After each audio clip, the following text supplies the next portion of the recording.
Miraculous, une série qui a captivé des millions de fans à travers le monde. Mais est-ce que tout est aussi parfait qu'il n'y paraît? Plongeons ensemble dans les coulisses de ce phénomène.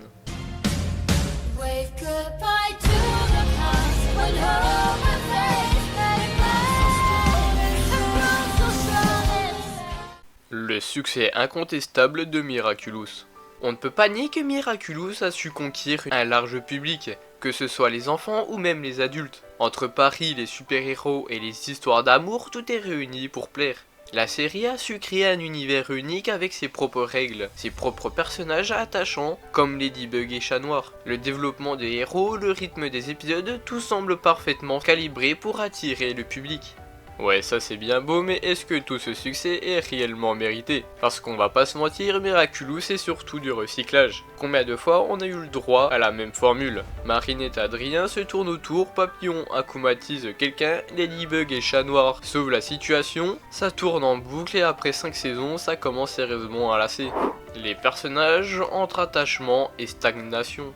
Ladybug et Chat Noir, c'est vrai qu'ils ont des personnalités attachantes. Marinette avec ses maladresses et son courage est un modèle pour beaucoup de jeunes. Elle incarne l'idée qu'on peut faire des erreurs et pourtant réussir à devenir une héroïne. Et puis Adrien, mystérieux, gentil, avec son côté sombre en tant que Chat Noir, ajoute une vraie complexité à la série. Les fans sont profondément attachés à ces personnages. Mais ça suffit pas d'être attachant, Marinette est coincée dans un éternel cycle de béguins adolescents, et ça devient franchement lourd. À quel moment on va la voir évoluer? Parce qu'en 5 saisons elle continue à rougir dès qu'Adrien passe à côté d'elle. Quant à Adrien, il a à peine plus qu'un accessoire, c'est Ladybug qui porte tout, pendant que Chat Noir fait son clown. Ce serait peut-être bien de donner un vrai arc de développement aux autres personnages. Les incohérences du scénario.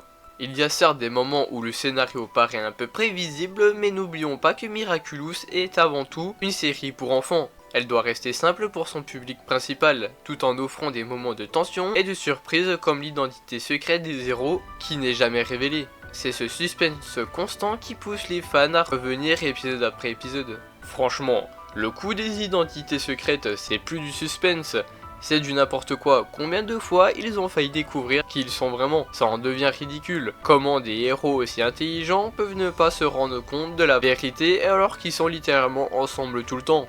Et ne parlons même pas du Papillon, qui refile toujours les mêmes pouvoirs sans jamais réussir à mettre son plan en œuvre. Ça commence à ressembler à du remplissage.